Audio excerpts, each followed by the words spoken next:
Ang kwentong ito ay mula sa isa nating kabaryo. Pangasinan, pangalan ng lalawigan, ng mga mamamayan at ang pangunahing wikang sinasalita sa lalawigan. Isa ang wikang Pangasinan sa mga opisyal na kinikilalang wikang rehiyonal sa Pilipinas. Sinasalita ang Pangasinan bilang ikalawang wika ng mga etnikong minorya sa Pangasinan. Ang kwentong ito ay nangyari sa taong 1974. Walang eksaktong lugar. Pangasinan. Ito ay hango sa buhay ng pinsan ng aking lolo. Ang mag-amang Alberto at Ruben ay halos magkasundo sa lahat ng bagay. Gawa ng si Ruben lang ang anak na lalaki sa tatlong magkakapatid at panganay pa ito. Sa edad na 12 ay isinasama na ni Alberto ang kanyang anak sa isang sabungan. Kaya hindi na nakapagtataka na nahilig rin sa mga manok na panabong itong si Ruben. Ito naman ay hindi sinasang-ayunan ng ilaw ng tahanan na si Almira. Dahil mas tinutuunan pa ito ng pansin ni Ruben kesa sa kanyang pag-aaral. Pero wala naman siyang magagawa dahil kinukonsinti naman ito ng kanyang ama.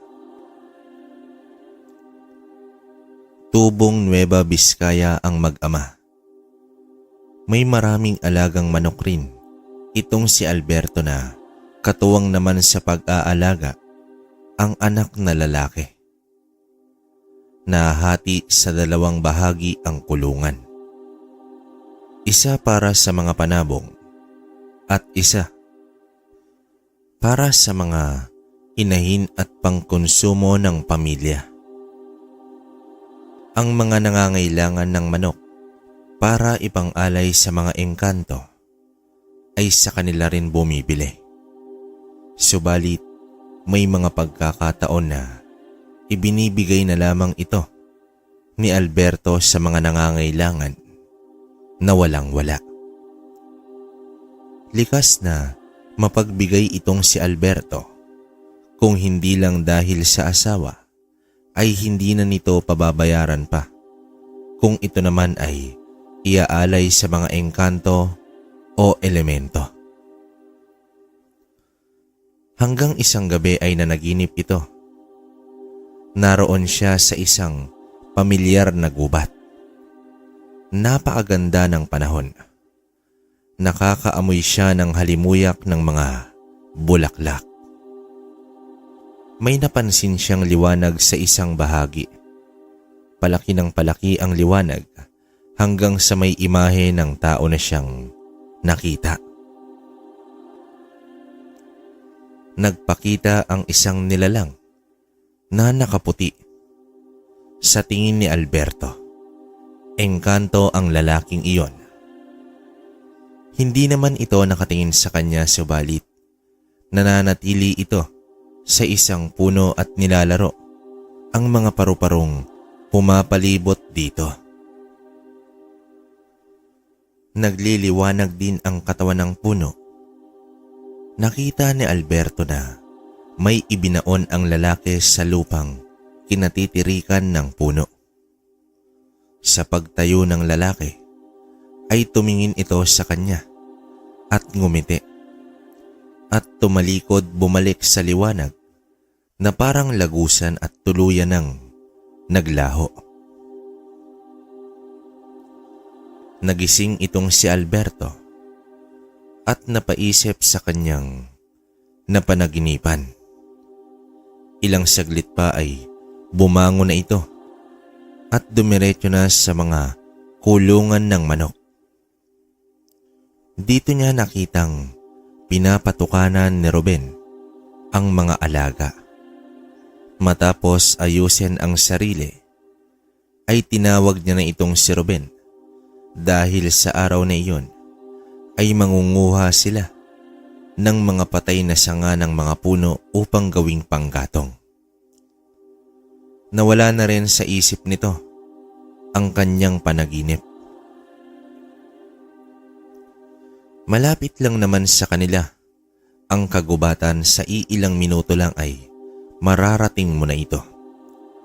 Sa kalagitnaan ng kanilang pangangahoy, pakiramdam ni Alberto ay parang kakagaling lang niya sa lugar na iyon. Kalimitan kasi, kada isang linggo ang pangangahoy nila. Pero nang sandaling iyon ay hindi niya maalala ang pangyayari sa pakiramdam na parang kakagaling lang niya sa gubat. Hanggang sa nanumbalik sa kanya ang eksena sa kanyang panaginip. Lumakad pa itong si Alberto habang abala itong si Ruben sa pagpuputol ng mga sangang nalaglag na sa lupa. Pilit nitong hinahanap ang eksaktong lugar sa kanyang panaginip hanggang sa natagpuan niya ang matayog at malaking puno. Normal naman ito at pangkaraniwang puno lang naman. Pumaikot pa itong si Alberto sa puno at natawa na lamang sa kanyang ginagawa. Paalis na sana siya nang bumalik sa kanyang alaala na may ibinaon sa ibaba ng puno ang lalaking ubod ng puti. Napapaligiran ng makakapal na patay na dahon ang puno. Subalit may bahagi ito sa ibaba na animoy nabungkal na lupa dahil walang patay na dahon ang naroon. Marahang inukay iyon ni Alberto gamit ang kanyang itak. Hanggang sa may tumamang matigas na bagay sa kanyang itak. Nang mahukay pa ito, ay tumambad kay Alberto ang kulay ginto na bakal. Isang tari na ginto ang nahukay ni Alberto. Kumikinang pa ito na animoy walang bahid na lupa. Maingat niyang hinawakan ang tari upang hindi ito masugatan. Napakaganda at napakapulido sa pagkakagawa nito. Pero bukod sa gintong tare ay may nakita pa itong si Alberto. Isang bato na animoy itlog ng butiki. Maputi ito ngunit hindi perpektong bilog at sobrang kintab rin nito. Walang ideya ang lalaki kung para saan ang batong ito. Pero ang gintong bagay ay ang nagpapabuhay ng kanyang loob. Isinilid niya ang batong puti sa bulsa at binalot naman niya ng tuyong dahon ang tari. Inaya niya na agad ang anak na umuwi na dahil nagugutom na raw ito. Pero ang totoo ay sabik na itong si Alberto na subukan ang gintong tari. Matapos mag-agahan ay inabisuhan niya ang anak na may pupuntahang sabong mamayang 1:00 ng hapon at sa kabilang bayan pa ito. Tumulong muna si Ruben sa kanyang ina na naglalabas sa ilog habang ang ama ay namimili at kinukondisyon ang manok na dadalhin nila.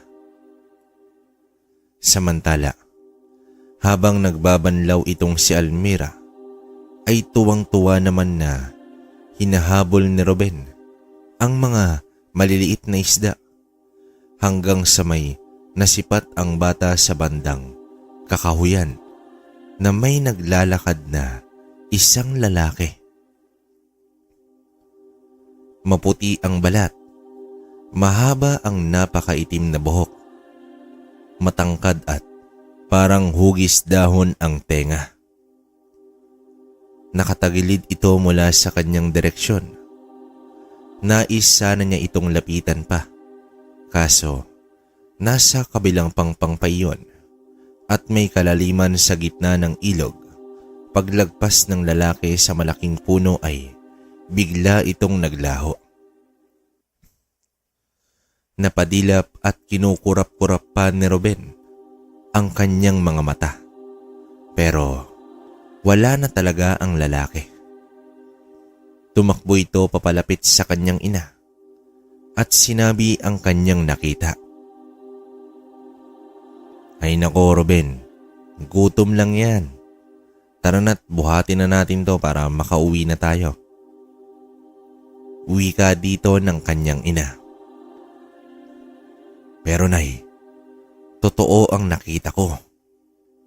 Sambit ni Ruben. Umiling na lamang itong si Almira at nagpatuloy na sa ginagawa. Hindi na rin nagpupumilit pa itong si Ruben sa inaakalang na malikmata lang ito. Matapos ang tanghalian ay lumakad na nga ang mag-ama. Sige Alberto, diyan ka talaga magaling. Sa pagsasabong mo, dinadamay mo pa ang bata. Sambit dito ni Almira. Katuwan lang naman to. Huwag kang mag-alala. May pasalubong ako sa iyo mamaya kapag nanalo kami. Tugon ni Alberto, sabay takbo, kasama ang anak nito. Huminto muna sila sa gilid ng daan upang ayusin ni Alberto ang gintong tari. Mahirap na kasi, baka masugatan pa ito. Pansin niya na wala namang kakaiba sa reaksyon ng anak habang nakikita nito ang gintong bagay. Kaya naman, tinanong niya ito kung wala bang napapansing kakaiba sa tari. Umiling naman ang kanyang anak. Tinanong rin niya kung anong kulay ang taring hawak nito. Sumagot naman ang anak na kulay pilak. Nagtaka naman itong si Alberto kung bakit hindi nakikita ng anak ang tunay na kulay ng tari. Inulit niya pa itong itinanong ngunit ganun pa rin ang sagot ng kanyang anak. At nagpatuloy na ang mag-ama sa pagtungo sa kabilang bayan. Hanggang sa makarating na sila sa loob ng sabungan. Nang inabot na ni Alberto ang gintong tari sa tagalatay nito, ay kaswal lang naman itong tinanggap na tila ba hindi napapansin ang kulay nito. Wala ring reaksyon ang mga tao sa kulay ginto na tari. Kaya naman naisip ni Alberto na baka siya lamang ang nakakakita sa totoong kulay ng tari. Gayunpaman, sa unang sabak pa lamang ay panalo na itong si Alberto. Hanggang sa nakatatlong panalo na ito, ni konting sugat ay walang natamo ang manok ni Alberto. 5:00 na ng hapon nang natapos ang sabong. Laking tuwa ng mag-ama dahil sa limpak-limpak na salaping na panalunan. Itay, bilhan mo na ng pasalubong si nanay, kundi yari ka na naman doon. Nakangiting wika dito ni Ruben. Agad naman na nagtungo ang dalawa at namili ng iilang damit para kay Almira. Binilhan niya na rin ng mga damit ang iba pang anak habang si Ruben ay nagpabili lang ng tsinelas. At bumili na rin ito ng karning baboy upang gawing adobo para sa kanilang hapunan. Kinagabihan, habang nagbibihis itong si Alberto, ay nakapanya ang bato sa bulsa. Tinitigan niya ito at inilagay sa altar. Kinuha rin ni Alberto ang nakabalot sa papel na gintong tare. Laking gulat niya dahil nagkulay pilak na ito. Nagtaka ng labis ang lalaki kung bakit nag-iba ang kulay ng kanyang tari. Napakamot na lamang siya sa ulo. Alam niya na hindi iyon napalitan dahil kulay ginto pa ito ng kanyang balutin. Bagamat gano'n na ang kanyang napansin ay ipinagkipit balikat na lamang niya ito at natulog na. Kinaumagahan ay inuna talaga ni Alberto ang tarina na nasa altar. Ganoon pa rin ang kulay. Hindi na bumalik sa pagiging ginto. Kinuha niya ang tari at tinitigang mabuti. Kasunod ay ang puting bato. Laking gulat na lamang ni Alberto na naging kulay ang tari nang mahawakan niya ang bato. Doon niya napagtanto na magkaugnay pala ang dalawa. Nagtungo agad siya sa kulungan ng mga manok at natutuwa siya dahil ang manok na ipinangsabong kahapon ay masigla at malusog. Bukod sa sabongero ay isang karpintero din itong si Alberto at kahit sa gawing ito ay sumasama pa rin itong si Ruben sa tuwing wala itong pasok. Lumipas ang mga buwan at taon.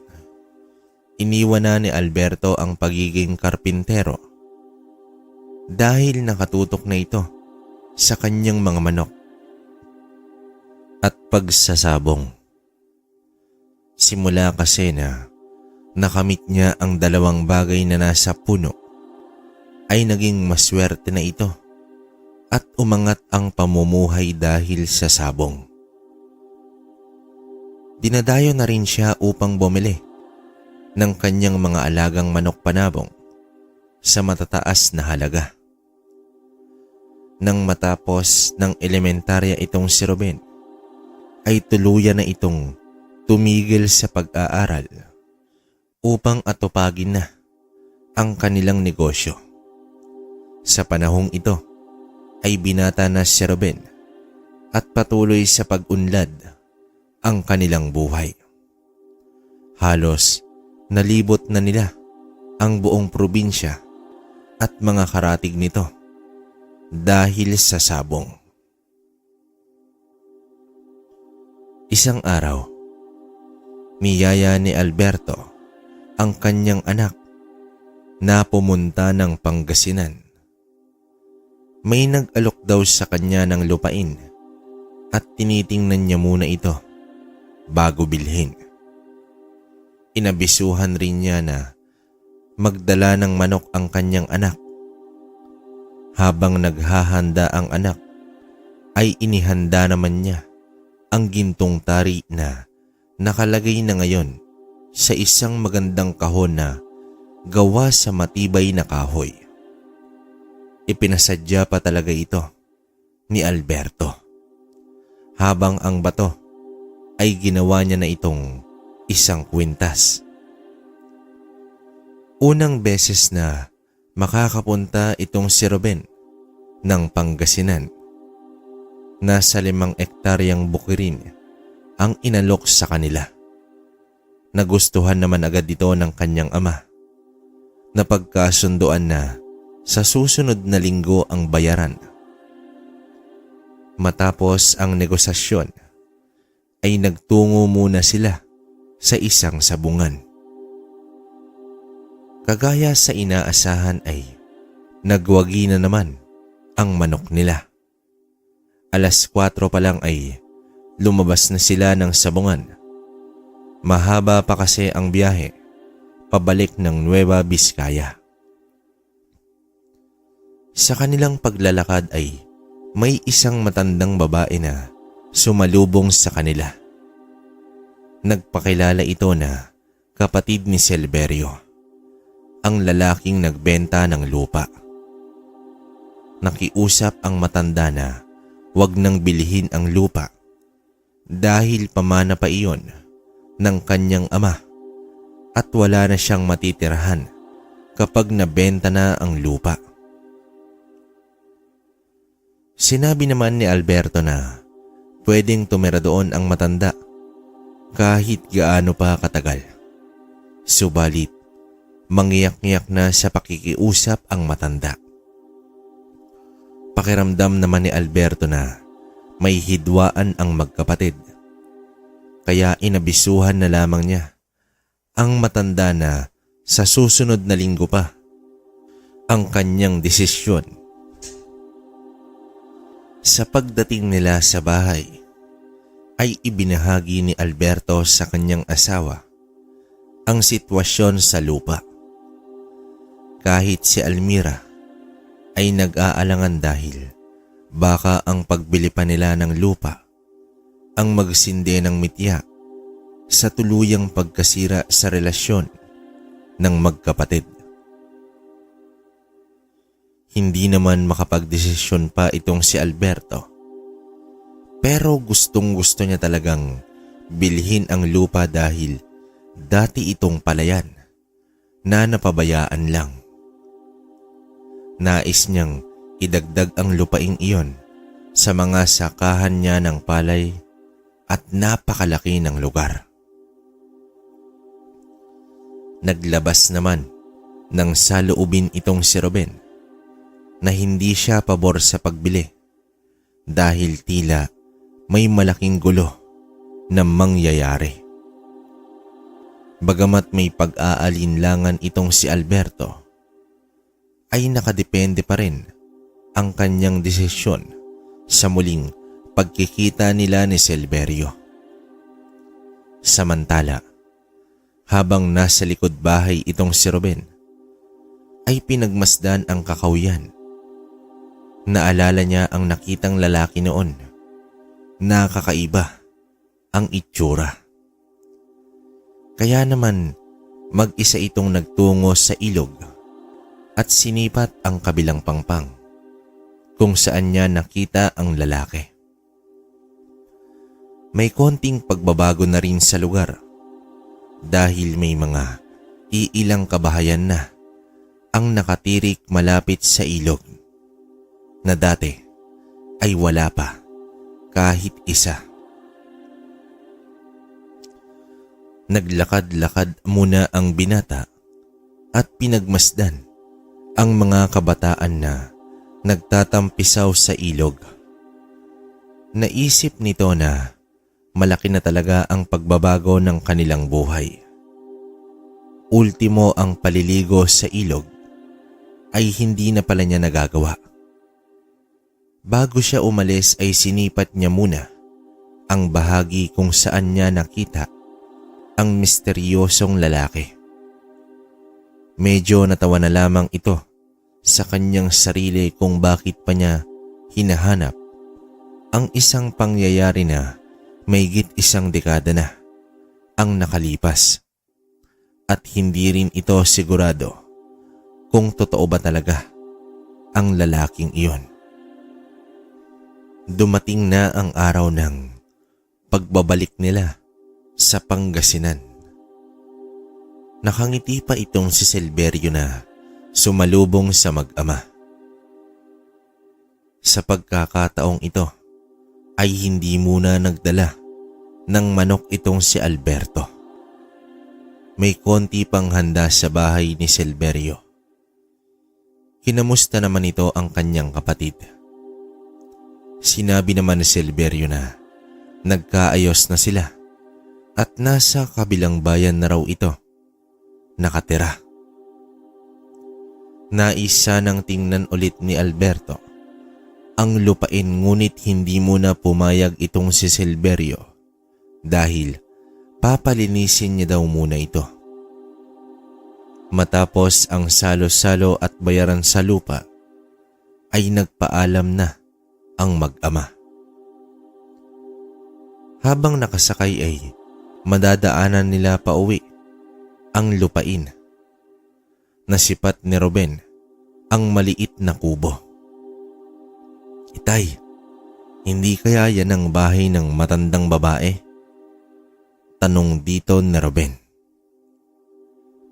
Inihinto ni Alberto ang sasakyan at bumaba. Nagtungo sa kubo ang mag-ama. Ilang minuto na silang nagbigay galang ngunit walang lumalabas. Bukas naman ang pinto. Wala ring tao sa paligid. Akmang paalis na sila nang may biglang nagwika. "Sandali!" Isang mahinang boses ng matandang babae. Sa paglingon nila ay nakita nila ang matandang babae na nakadapa sa lupa at hirap na hirap ito sa kanyang pagtayo. Nakilala naman agad ni Alberto ang matanda. Ito yung kumausap sa kanya sa labas ng sabungan. Nagmadali ang mag-ama na tulungan ang matanda. Balak pa sanang dalhin nila sa ospital dahil malubha na ang kalagayan nito. Ngunit tumanggi ang matanda dahil hindi na raw siya magtatagal pa.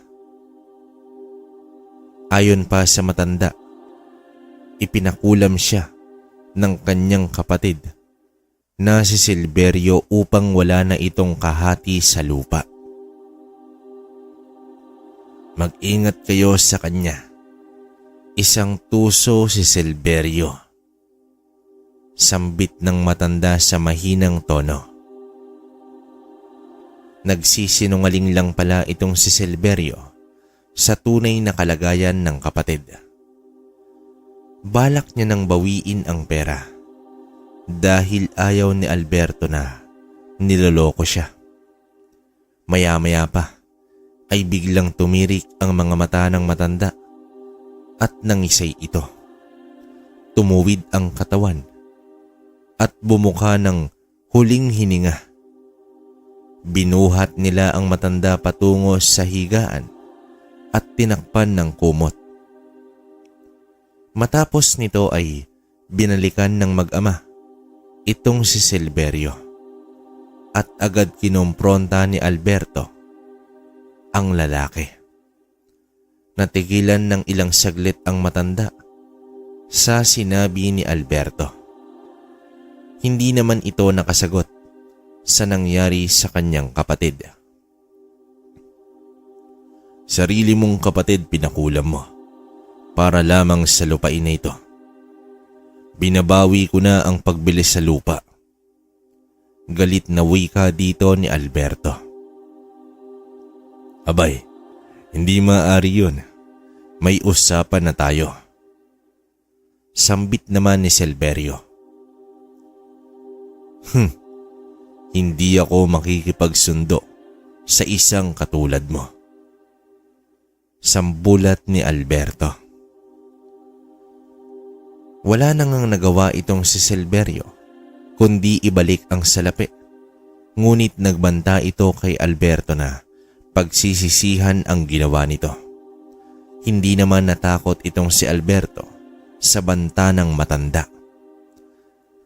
Habang nasa sasakyan na ang mag-ama at nagtungo na pauwi, ay hindi maiwasan ni Ruben na mangamba dahil baka ipakulam sila ng matanda.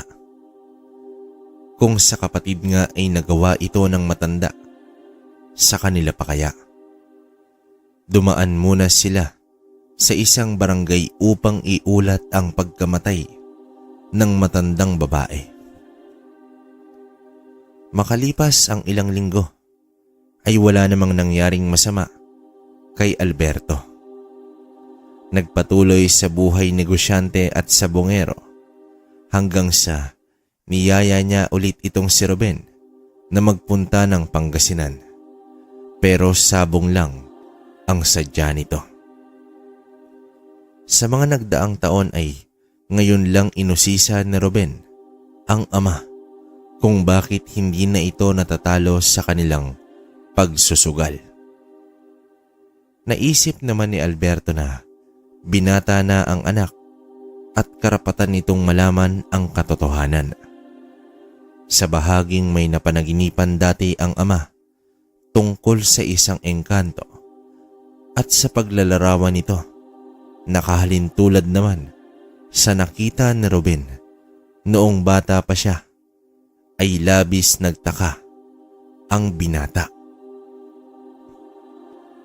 Konektado kaya ang panaginip at ang nakita ni Ruben? Napaisip naman ang ama sa inilahad ng kanyang anak.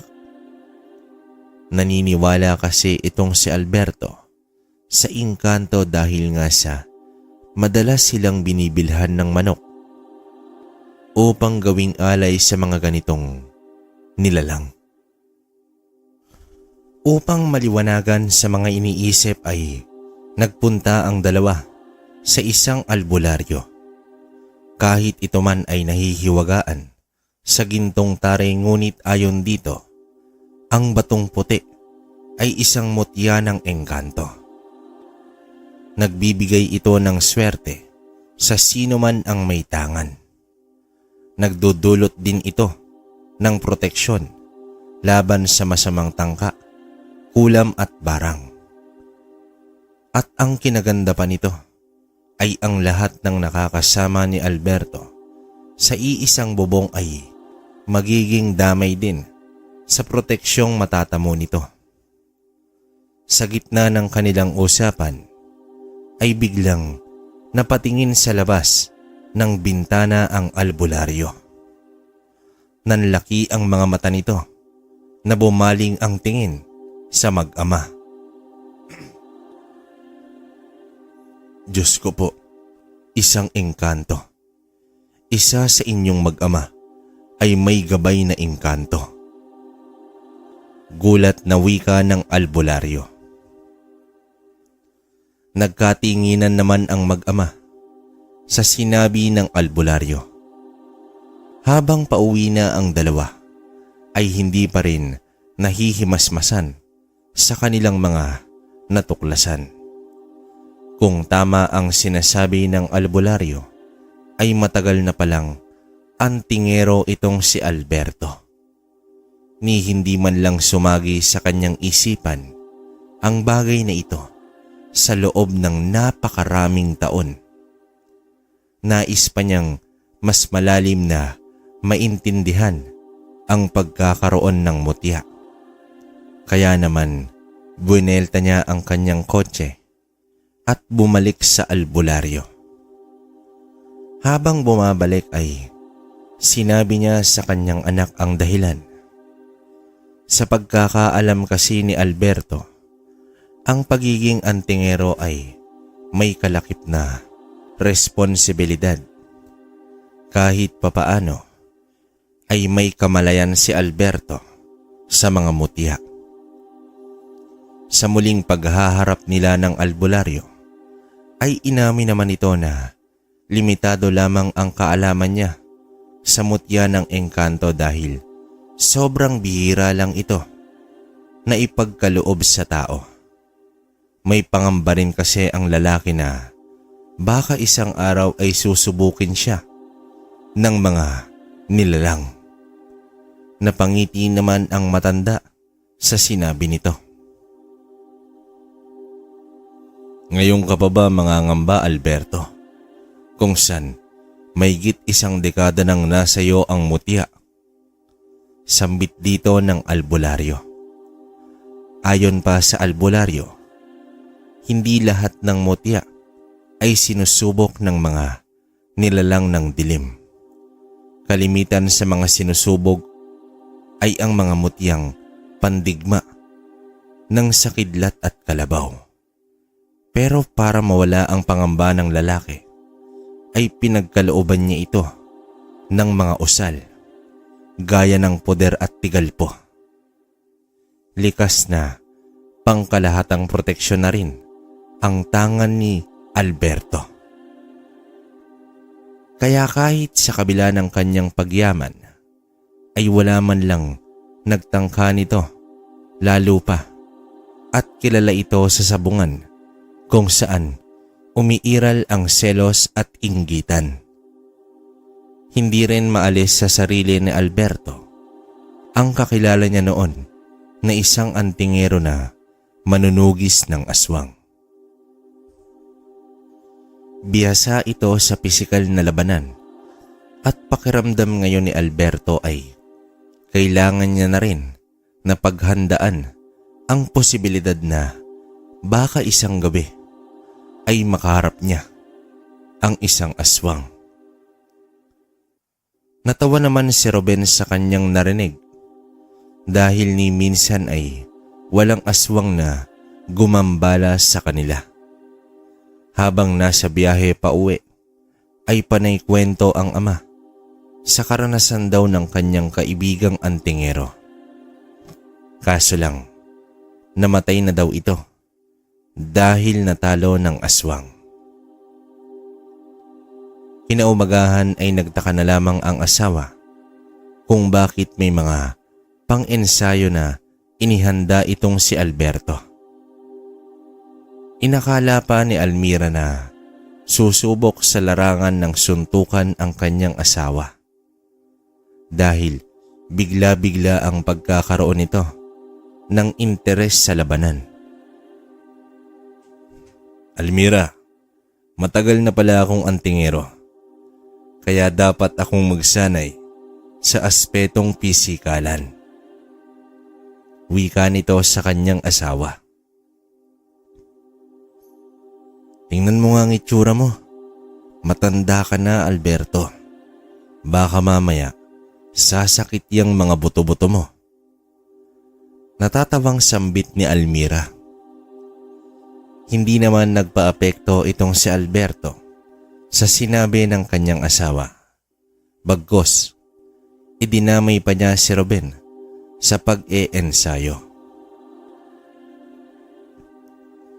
Lumipas ang 3 buwan. Isang hapon habang nagkakape, itong si Alberto sa kanilang terasa ay may natanaw siyang matandang babae na nakatayo sa may sagingan. Medyo may kalayuan kaya hindi niya ito nakilala pero nakaharap lamang ito sa kanya. Nang tumayo na siya ay biglang tumalikod ang matanda at sumuot ito sa mga puno. Inisip agad nito na isang aswang ang matandang iyon. Wala nang sinayang na oras itong si Alberto at nagpakuha na ito ng mga pangontra sa aswang tulad ng makabuhay at nagpabili ng 2 sakong asin. Habang hinihintay ang mga bagay na iyon, ay hindi naman mapakali ito at palakad-lakad sa salas ng bahay. Sinuway naman siya ni Almira dahil nahihilo na ito sa kakatingin sa kanyang asawa. Sinabi naman ito kay Almira ang tungkol sa matanda. Napapailing na lamang itong si Almira sa mga pinagsasabi nito. Hinayaan na lamang niya itong si Alberto sa mga ginagawa. Lumipas ang 1 linggo ay madalas nang nasisipat ni Alberto ang matanda. Isang araw ay dumayo na naman ang mag-ama sa Pangasinan dahil nga may piyesta. Malakas kasi ang sabong kapag may piyesta sa isang lugar. Limpak-limpak na salapi na naman ang nakamit ng mag-ama. Habang nagbibilang ito ng pera sa loob ng kotse, ay nasipat niya itong si Silverio na kasama ang matandang babae na palagi niyang nakikita. Anak, yan yung matanda na sinasabi ko sa'yo. Pero bakit magkasama sila ni Silverio? Pagtataka dito ni Alberto. Naku, itay. Baka mangkukulam ang matandang yan. Baka pinapakulam ka na ni Mang Silverio. Tugon dito ng binata. Pinalampas muna ni Alberto ang pagdiriwang ng kapistahan at sa sumunod na araw ay muling nagbalik sa lugar ang mag-ama at sinadya ang bahay ni Silverio. Sa pagkumpronta nito sa matanda ay hindi agad nakaimik itong si Silverio at halatang may tinatago. Binalaan naman ni Alberto ang matanda na hindi nito sasantuhin kapag napatunayan na may ginagawa itong masama laban sa kanya. Habang paalis na ang mag-ama ay may humarang sa kanilang sinasakyan. Walang iba kundi ang matandang babae.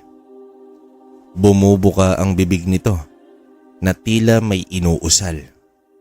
Nang biglang napahawak si Ruben sa kanyang tiyan at dumaing ng matinding sakit hanggang sa napasigaw na ang anak sa tindi ng sakit nito. Lumabas ng kotse itong si Alberto at agad hinawakan ang matanda sa kamay. Napasigaw ang matanda at umusok ang bahaging nahawakan ni Alberto. Sa gulat niya ay binitawan niya agad ang matanda at napapaatras ito. Habang kitang-kita ni Alberto ang paso sa kamay ng matanda. Sumisigaw ang babae sa labis na sakit at tumatakbo ito palayo. Nang balikan niya ang anak ay umayos na ang pakiramdam nito. Tinitigan naman ni Alberto ang mga kamay. Napagtanto niya na kaya niyang sunugin ang mangkukulam sa pamamagitan lamang ng paghawak nito. "Nakita mo ba yun, Ruben?" tanong nito sa kanyang anak. "Ang alin, tay?" tanong dito ng anak. "Napaso ang matanda nang hinawakan ko siya. Ibig sabihin, may kapangyarihan ako, anak. Isa na talaga akong antingero." Natutuwang sambit ng kanyang ama. Binalikan ni Alberto itong si Silverio matapos ang tagpo. Sinabihan niya ang matanda na hindi siya natatakot sa mangkukulam at handa siyang makipagpatayan dito. Napalunok na lamang ng laway ang matanda sa ipinakitang tapang ni Alberto. Nang makauwi na sa bahay itong si Alberto, ay muli niyang tiningnan ang gintong tari at ang mutya. Nais niyang makausap ang engkantong lalaki, kahit man lang sa panaginip. Nais nitong malaman kung ano ba ang misyon niya sa mundo, kung bakit siya binayayaan ng ganitong tangan. Subalit ilang gabi na lamang ang dumaan, ay kahit isang panaginip ay walang namumutawi sa diwa ng antingero. Hanggang isang araw, may dalawang kalalakihan na nakita itong si Alberto, nakausap ng kanyang asawa sa labas ng bahay. Lumabas si Alberto upang alamin ang sadya ng mga ito. Nang masipat siya ng mga kalalakihan ay animoy natakot ito at kumaripas ng takbo. Habang si Almira naman ay nakatayo at tulala lamang. Pilit naman niya itong inuga hanggang sa makabalik na ito sa wisyo. Ayon sa asawa, may dalawang lalaki raw na nais bumili ng manok at hanggang doon lang ang kanyang naaalala. At si Alberto na ang kanyang kaharap. Dahil sa pangyayaring iyon, ay nagduda na itong si Alberto na baka mga kasamahan iyon ng matandang mangkukulam. Napapikit na lamang ang antingero at kailangan niyang malaman ang kinaroroonan ng mangkukulam sa pamamagitan ni Silverio. Sa pagkakataong ito ay mag-isa siyang nagtungo kay Silverio. Iniwas niya na ang anak sa posibleng pag-atake ng mangkukulam. Pinilit niya ang matanda na paaminin sa eksaktong lokasyon ng mangkukulam. Tinanong rin niya ang pangalan nito na tawagin na lang natin sa bansag na Tandang Merka. Samantala, habang nilalakbay na nito ang lokasyon ni Merka ay pansin niya ang pakonti na lamang ang mga bahay sa dinadaanan. Hanggang sa tuluyang naging tahimik ang lugar. Nasa liblib na itong si Alberto. Buo naman ang tiwala niya sa kanyang tangan. Sa kabilang banda naman, nasa kulungan ng mga manok itong si Ruben. Inayos niya na magkasunod-sunod ang mga manok na pwede na sa sabong. Nang may narinig itong boses na binabanggit ang kanyang pangalan. Malalim na boses ng isang lalaki. Pilit naman niyang sinundan ang boses hanggang sa tumambad sa kanya ang isang lalaki, mga ilang metro ang distansya. Kamukha ito noong nakita niya, noong bata pa siya. Alam na ni Ruben na isang engkanto ito, kaya hindi niya maiwasan na matakot. Subalit, ngumiti sa kanya ang lalaki at nagwika ito ng, "Ako ang iyong gabay. Mas malakas kapag nagsama kayo ng iyong ama. Huwag mong hayaan na sasabak sa laban na mag-isa ang iyong pinakamamahal na ama." Wika ng engkanto at unti-unti itong naglaho. Napakurap ng ilang beses itong si Ruben at hindi makapaniwala sa kanyang nakita.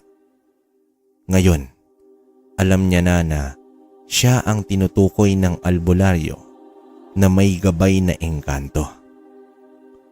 Subalit nakadama naman siya ng pangamba dahil hindi pa umuuwi ang kanyang ama. Bihirang-bihira na hindi siya nito sinasama. Samantala, natagpuan na ni Alberto ang bahay ng mangkukulam. Nagkubli muna ito at binato ang bahay upang malaman kung nasa loob ba ang matanda. Sa paulit-ulit na pagbato ay lumabas na rin itong si Merka na naiirita ang itsura. Inilibot ang paningin nito sa paligid at nang wala naman itong nakita ay pumasok na ito sa loob.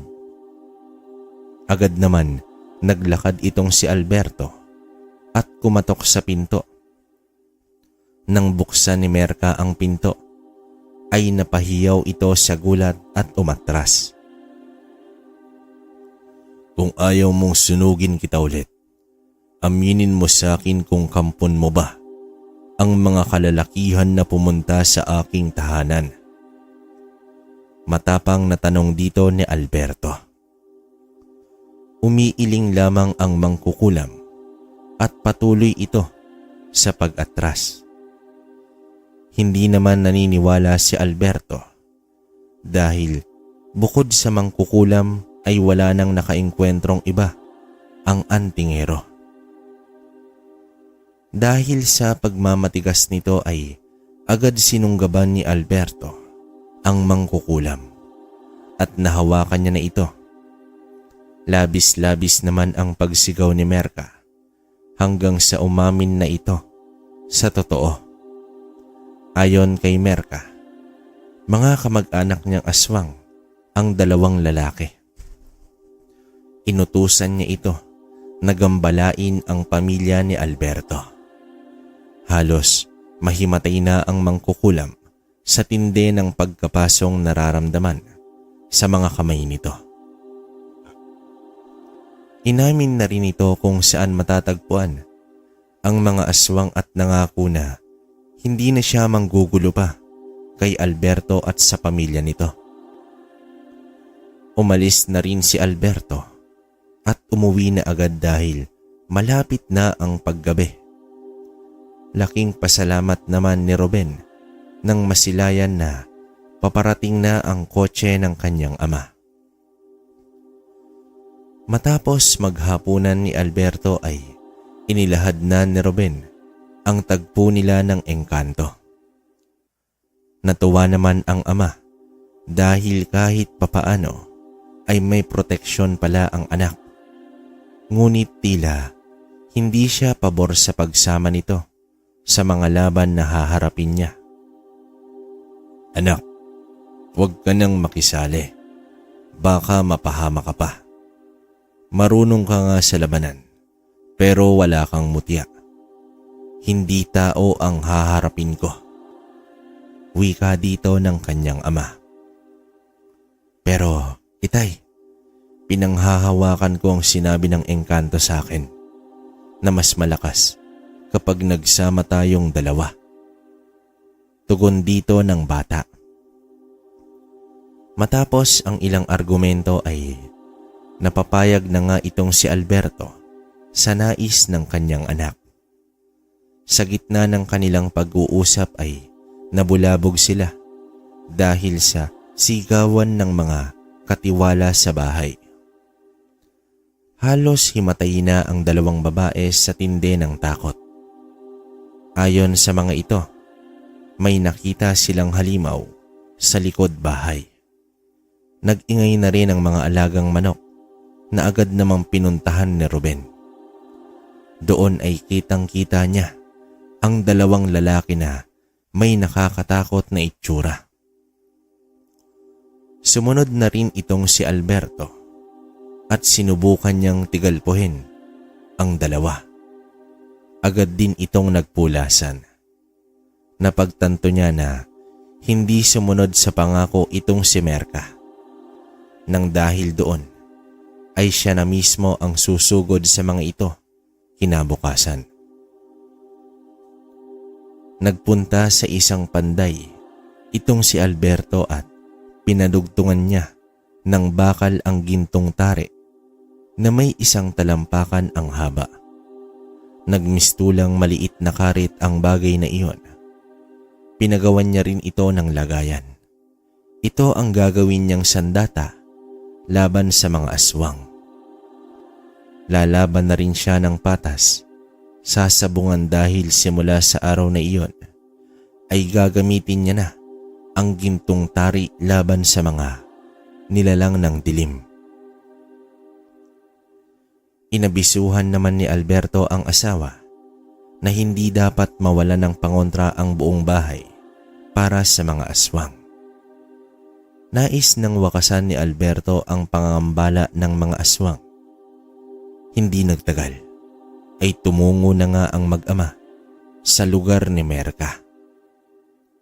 Dala ang sandatang gintong tari habang dalawang itak naman ang dala ni Ruben. Subalit wala na silang natagpuan doon. Kahit ang mga kagamitan ng mangkukulam ay wala na rin sa bahay. Napamura na lamang itong si Alberto dahil natakasan sila ni Merka. Sa paglabas nila ng bahay ay narinig ulit ni Ruben ang kanyang gabay na nagtuturo sa daang tatahakin patungo sa mangkukulam. Sa isang sira-sirang bahay itinuturo ang mag-ama na nasa paanan ng bundok. Gabi na nang makarating ang mag-ama sa sinasabing lugar ng gabay ni Ruben. Tinapatan ito ng ilaw ng kotse. Noong una ay tahimik lamang ito hanggang sa lumabas ang isang lalaki na nakangisi pa. Tumalon ito sa kalsada at umupo na tila isang aso. Ilang saglit pa ay may mga sumunod pa. Nasa kanilang tapat ang tatlong aswang na puro lalaki. Hindi naman maiwasan ni Ruben na matakot at ramdam ito ng kanyang ama. "Anak, huwag kang matakot. Magtiwala ka lang sa gabay mo. Huwag mong hayaan na pakainin mo ng takot ang mga demonyong yan. Dahil ang takot mo ay ang lakas nila." Wika dito ng kanyang ama. Samantala, sa bahay nila sa Nueva Vizcaya ay ginambala naman ito ni Merca. Nagkumpulan sa sala sina Almira at 2 anak, pati na rin ang 4 na katiwala, 2 babae at 2 lalaki. Panay dasal ang mga ito habang pilit na itinataboy ng mga kalalakihan si Merca gamit lamang ang mahabang kawayan ng bagakay. Humahalakhak ang mangkukulam na nagdulot ng matinding takot sa mga bata. Tila pinaglalaroan at sinisindak sila ng mangkukulam. Naglalakad paikot sa buong bahay ang mangkukulam at panay usal ng engkantasyon hanggang sa may nagsilabasang mapuputing nilalang sa di malamang direksyon. Bumulaga kay Merca ang mga engkantong kalalakihan na may mga sibat. Sa takot ni Merca ay napatakbo ito ngunit hirap siyang makalabas dahil sa matataas na bakod sa palibot. Dahil dito ay nagkaroon ng tapang ang 2 katiwala na sugurin na itong si Merca. Nais man ni Merca na lumaban subalit nasa likuran ng 2 katiwala ang mga engkanto. Pinagtutusok ng 2 lalaki ang mangkukulam gamit ang kawayan na matatalas ang dulo. Panay ilag na lamang itong si Merca dahil walang epekto ang mga palipad hangin nito dahil kinokontra agad ng mga engkanto. Hanggang sa mahampas ito sa ulo, naging dahilan sa pagbagsak niya sa lupa. Nang hindi na makalaban pa ang mangkukulam, ay inundayan ito ng walang humpay na palo at tusok gamit lamang ang mga kawayang bagakay. Hanggang sa nawalan na ng buhay ang mangkukulam, binuhat naman ito ng 2 engkanto at kasabay na naglaho ang bangkay ni Merca kasama ang mga engkanto. Sa kabilang bahagi naman, marahan na bumaba ng sasakyan ang mag-ama. Ito ang pinakaunang engkwentro nila sa mga aswang. Walang kasiguraduhan kung matatalo o mananalo ba sila. Ngunit kumapit sila ng gusto sa kanilang tangan at gabay. Tumayo na ang 3 aswang na hindi mailarawan ni Ruben ang itsura. Nakakatakot at nakakapangilabot. Pero nandito na sila sa sitwasyong kailangan na ipagtanggol ang mga sarili. At sa sandaling ito ay matapang nang humarap ang mga aswang kay Alberto. Hindi naman mawari ng antingero kung bakit nakayanan na ng mga aswang na humarap sa kanya. Inihip na ni Alberto ang puder para sa kanyang anak at sumugod na ang mga aswang. Tinigal po naman ito ni Alberto at tumama sa isang aswang na agad ding tumilapon.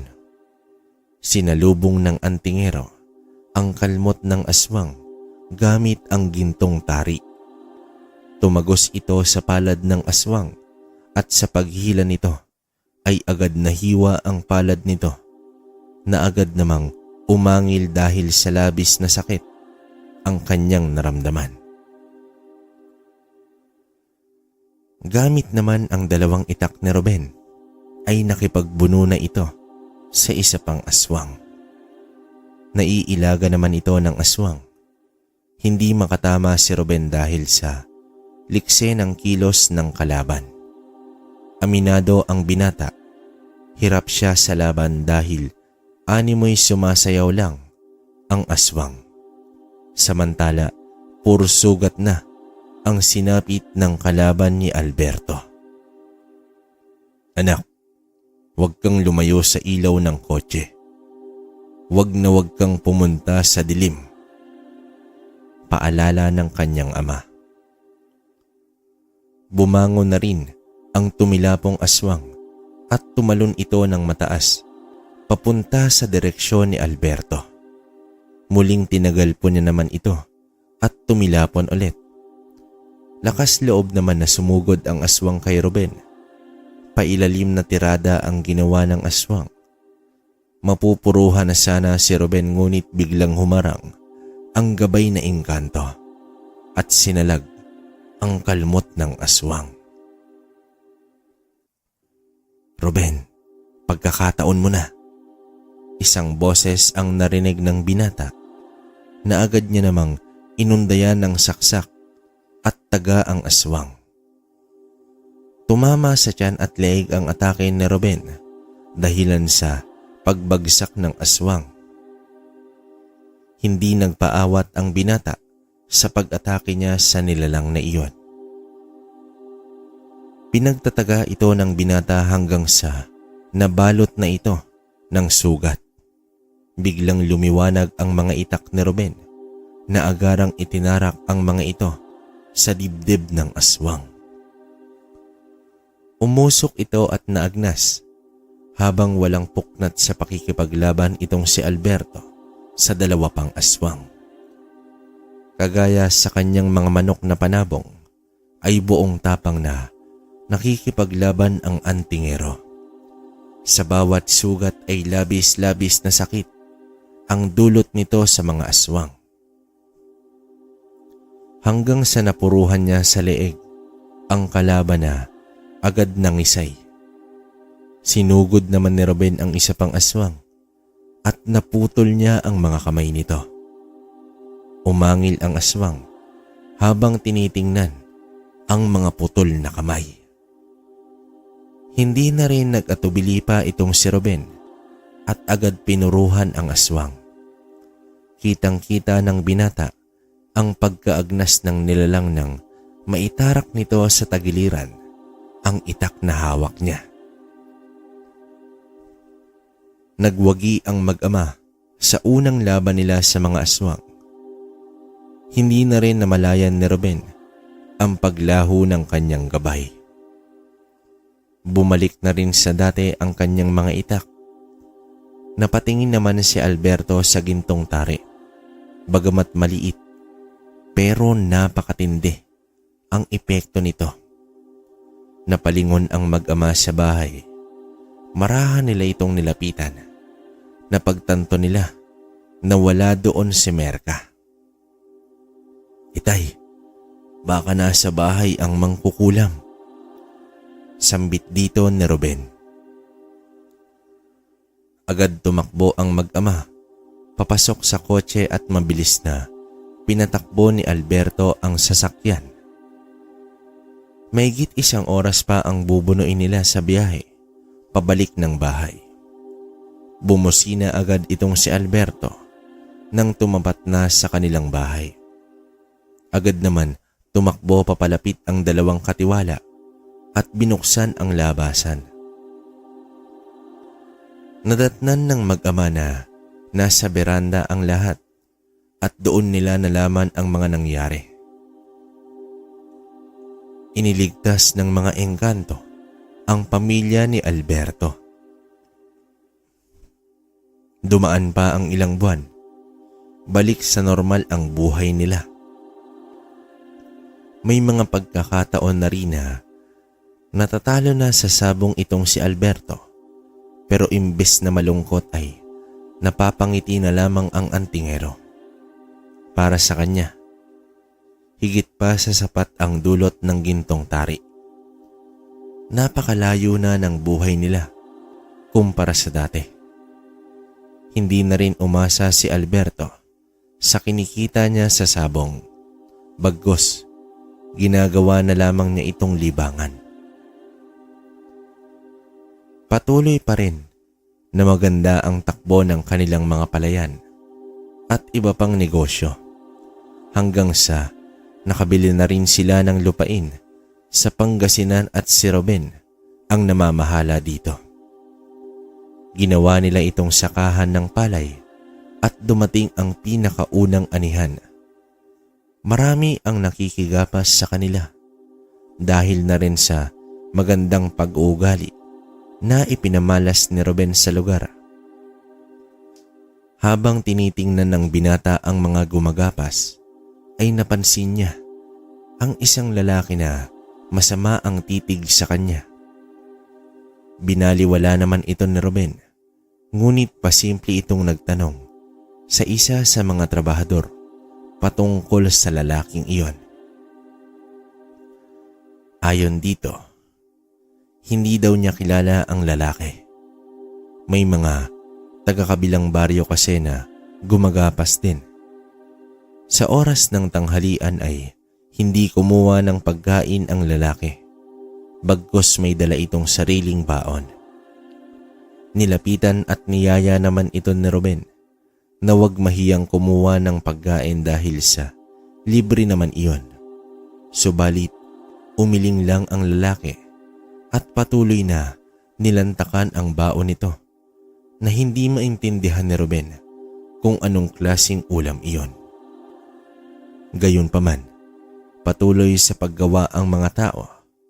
Tinatayang 3 araw matatapos ang gapasan.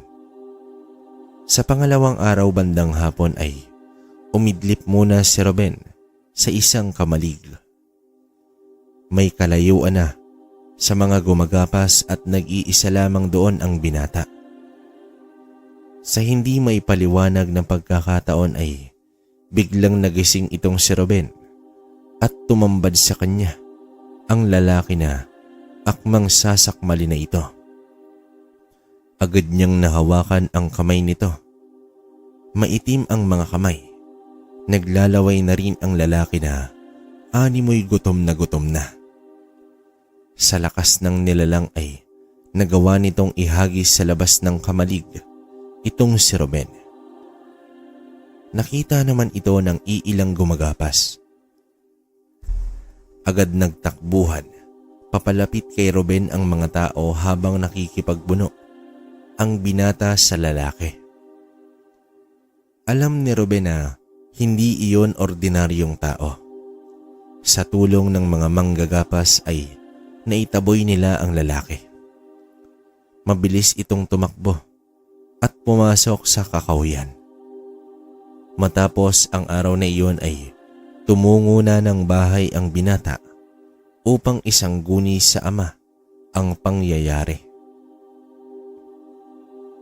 Tila yata hindi na tayo titigilan ng mga aswang. Wika dito ng kanyang ama. Suwestyon naman ito na siya na muna ang mamamahala sa anihan sa Pangasinan. Sumang-ayon naman dito ang binata. Sa ikatlo at huling araw ng gapasan ay si Alberto na ang namamahala. Dumating ito sa lugar na nag-uumpisa na ang gapasan. Tiningnan muna niya ang mga gumagawa. May kakaibang nararamdaman ang antingero sa mga tao. Hindi naman niya matukoy kung sino sa mga ito ang nagbabalat kayo bilang ordinaryong tao. Sa pagbaba niya ay tumingin ang mga tao. Sumenyas naman ito na ipagpatuloy lamang ang ginagawa. Marahang naglakad itong si Alberto sa palayan. Nang makalapit na siya sa mga tao, mas bumibigat ang negatibong enerhiyang nararamdaman niya. Alam nito na nasa malapit lang ang nilalang. Hanggang sa may napansin siya na may 2 lalaki ang bigla na lamang nanginig at nag-iiba na ang boses. Sa gulat ng mga tao ay lumayo ito sa 2 hanggang sa nagpalit ng anyo ang 2 lalaki bilang mga aso. Nagtakbuhan na ang iba dahil sa takot, habang si Alberto ay pasimpleng naglakad papalapit sa dalawang aso na umaangil at nagbabadyang kakagatin siya nito. Lumundag na ang isa at inatake na itong si Alberto, ngunit sinalubong niya ito ng suntok. Tumilapon at nagpagulong-gulong ang aso habang umatake naman ang isa. Sinalo ito ni Alberto at inihagis ng malakas sa lupa. Sa tindi ng pagkakahampas ay tila nalumpo ang aso at hindi agad nakatayo. Dinampot naman ito ni Alberto at ibinalibag pa. Umatungal ang aso at hindi na nakatayo pa. Samantala, sumugod naman ang isa pa. Agad pinulot ni Alberto ang naiwang karit sa lupa. Tumarak sa leeg ng aso ang talim at halos maputol na ito. Nangisay ang aso at dahang-dahang bumalik sa anyong tao. Habang nilapitan niya naman ang isa na pilit pa na bumabangon. Sinapak niya ito sa ulo at tila nalasing ang aso sa tindi ng pagkahilo. Hanggang sa inundayan niya na ito ng taga at tuluyan din itong namatay. Hindi makapaniwala ang mga nakakakilala sa mga iyon na mga aswang pala. Dahil sa tindi na enerhiyang tangan ni Alberto ay hindi na natiis ng mga nilalang ang paglabas sa tunay nitong anyo. Nag-utos naman si Alberto na puntahan ang pamilya ng mga ito. Makalipas ang ilang minuto ay dumating na nga ang pamilya ng mga aswang. Agad nitong niyakap at iniyakan ang kapamilya. Nasa loob na ng kotse itong si Alberto. Sinong gumawa nito? Magbabayad ang gumawa nito. Sambulat ng isang babae. Sa paglabas ni Alberto ng kotse ay natigilan ang pamilya ng mga aswang. Nanlaki ang mga mata nito nang masilaya nila si Alberto. Tumayo at marahang umatras ang mga ito. Kayong mga aswang, bibigyan ko kayo ng pagkakataon upang magsilaya sa lugar na ito. Dahil kung hindi, magiging katulad nila ang sasapitin ninyo. Pagbabanta dito ni Alberto. Isa-isa namang nagtakbuhan ang mga aswang palayo sa lugar. Sa awa ng Diyos ay natapos ang anihan ng maayos, subalit nagbigay ito ng leksyon sa mga tao na maging maingat at mapagmasid sa paligid. Dahil kagaya sa nangyari, wala silang kamalay-malay na may nakikihalubilo na palang mga aswang sa kanilang pang-araw-araw na buhay. Samantala, sinubukan naman ni Ruben ang mamuhay sa bungero na mag-isa. At dito niya napagtanto na wala talagang umaasenso kung sa sugal dumedepende ang buhay mo. Sadya lang talaga na pinagkalooban ang ama nitong si Alberto ng isang bagay na magdadala nito sa tagumpay. Labis naman na ipinagpasalamat ni Ruben dahil hindi nasilaw sa yaman ang kanyang ama. Nananatili pa rin ang ugali nito at hindi nagbabago. Napagpasyahan ni Ruben na huling araw niya na sa pagsasabong, subalit nang siya ay pauwi na, ay may nakita siyang magandang dilag sa labas ng sabungan na nagtitinda ng bibingka. Huling araw na nga niya sa pagsusugal pero patuloy pa rin siyang bumabalik sa lugar ng sabungan ng dahil sa babaeng tindera. Dahil sa paulit-ulit nilang pagkikita ay naging magkaibigan at malapit sa isa't isa. Hanggang isang araw ay niyaya ng babae si Ruben para daw sa isang piging na gaganapin sa kanilang bahay. Natuwa naman si Ruben dahil makikilala na nito ang mga magulang ng babae at gagamitin na rin niya ang pagkakataong iyon upang formal na magpaalam na liligawan niya na ang babae. Gayunpaman, pinaghandaan talaga ni Ruben ang araw na iyon dahil sa unang pagkakataon ay tumibok ang kanyang puso para sa isang babae. Hanggang sa dumating na nga ang araw ng piging. Dumating na sila sa bahay ng babae. Simple lang naman ito. Malugod naman siyang tinanggap ng mga magulang ng babae.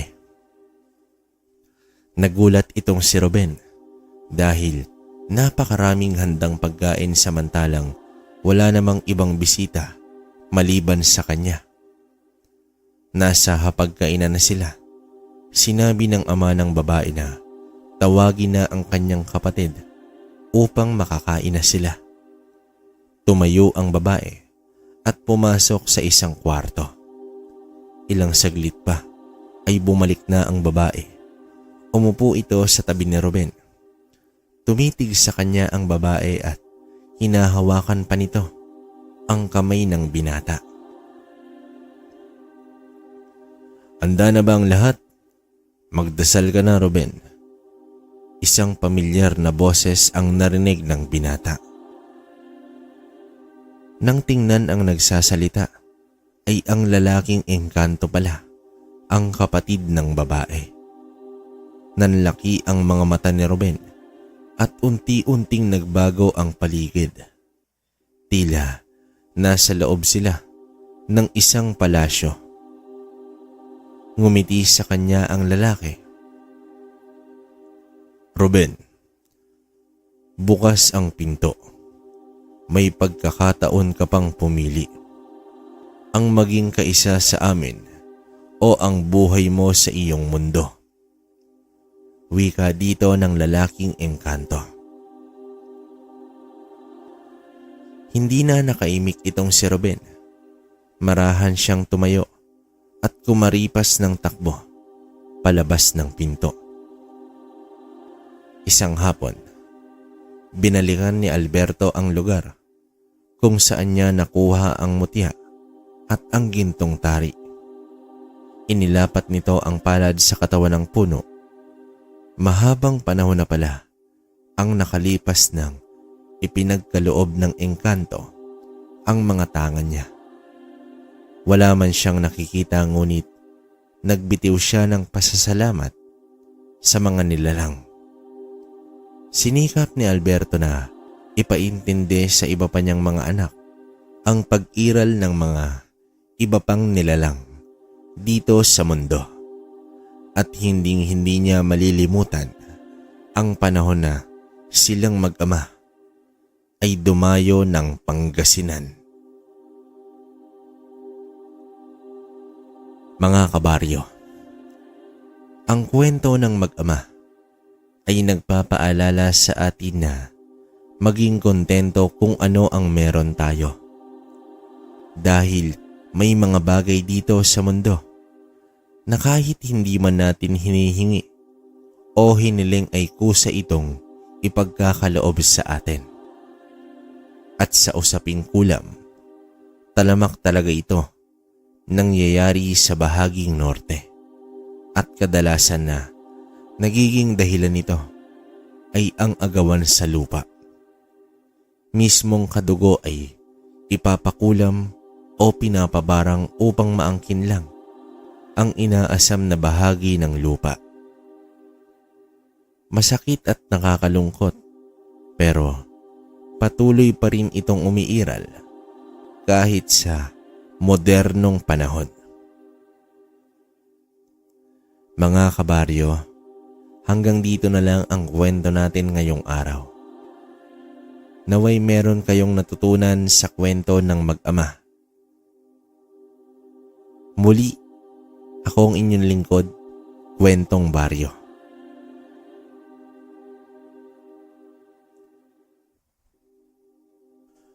Okay, so yun, bali tapos na yung kwento natin, kabaryo, no? Grabe lang, komento ko sa kwento. Napakalakas nung mutya ng engkanto. Hindi ko lang alam kung yun ba talaga yung tawag sa batong yon, as in mutya ng engkanto, o baka meron pa, no? Hindi lang nabanggit sa kwento. Tapos yung gintong tari, grabe. Napakalakas din nun. Isipin mo, buwenenas ka na ng buwenenas sa sugal, tapos naligtas pa yung buhay mo, no? Kumbaga, paano ba to sasabihin? Hindi mo alam na antingero ka na pala, di ba? Sabi nga ni Alberto, yung tatay ni Ruben, hindi niya alam na antingero na siya. So, yun. Bali ganun ang nangyari sa kanya. Tapos, ang nakakalungkot dito is yung si Silverio, yung part na yun, no? Kasi nga, totoo naman, di ba? Yung sa aral ng kwento natin, na mismong kadugo mo pa yung parang makakalaban mo, no? Lalo na sa panahon ngayon. Isipin mo, kapatid mo, nang dahil lang sa lupa, pinakulam, saka, syempre, ano pa bang hahantungan? No choice naman si yung matanda, kundi wala kasi mahina na. Baga, mamamatay talaga. Diba? Para sa akin, grabe yun, napakasakim ng ganong tao. Kung naririnig mo man to, Silverio, o kung buhay ka pa, sana pagpalain ka pa, no? Para sa akin kasi, yung mga ganong uri ng tao, yan, pangit kasama sa lahat, no? Kasi isipin mo, kapatid nga, trinador pa. Paano pa kaya yung hindi naman kadugo, di ba? Pinaka-worst scenario dahil sa sobrang pagkaganid, talagang hahantong sa pagpatay, no? So, yun.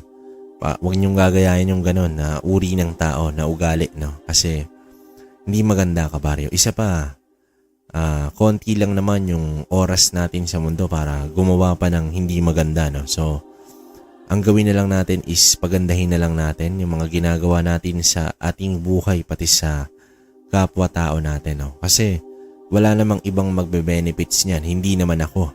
Hindi naman sila. Kayo rin, no? Kumbaga, syempre, pag maganda yung ginawa nyo, positive outcome din yan, no? Kumbaga, positive lahat. Palabas, papasok, positive yan, no? Yun. Magandang kwento natin. Hindi typical na patayan, no? Talagang may mapupulot na aral, no? So, yun. Para sa akin, maganda tong kwento. Yun nga. Wala namang masabi. Malakas parehas yung mag-ama at yung mutya ng engkanto, saka yung gintong tari na galing sa engkanto, malakas yun. Saka, buti na lang hindi sumama tong si Ruben. Kasi, kung nagkataon, wala, engkanto na siya, diba? So, yun. Love versus parang family versus love, diba? Well, hindi naman natin hawak yon, yung isip ni Ruben, no? So, yun. Tapos, isa pa, tama siya. About sa pagsusugal, no? Ayoko naman sanang banggitin, pero yun nga, tama naman na huwag mong idepende sa pagsusugal yung buhay mo, kasi talagang walang mananalo dyan, mga kabaryo, no? Ang pinakamasama pang mangyayari niyan, maubos at mawala sa'yo yung lahat, no? So, yun yung ingatan natin. Yun, wala na akong masabi, wala na akong may comment. Para sa akin, okay na okay yung kwento. Thumbs up, no? 10 out of 10, no? So, yun. Comment kayo, mga kabaryo. Kayo naman yung magbigay ng opinion. Babasahin natin yan. Yung shoutout natin, next upload na lang. Basta gagawin ko na lang yun kasi pa-recover pa lang yung boses natin. Pansin nyo naman, medyo mahina pa rin yung pagsasalita ko. So yun lang naman. Pa-share na rin ang video natin at pa-like na rin ito. So yun, muli ako ang inyong lingkod, Kwentong Baryo. Maraming salamat sa mga patuloy na sumusuporta. Hanggang sa susunod na kwento. Salamat.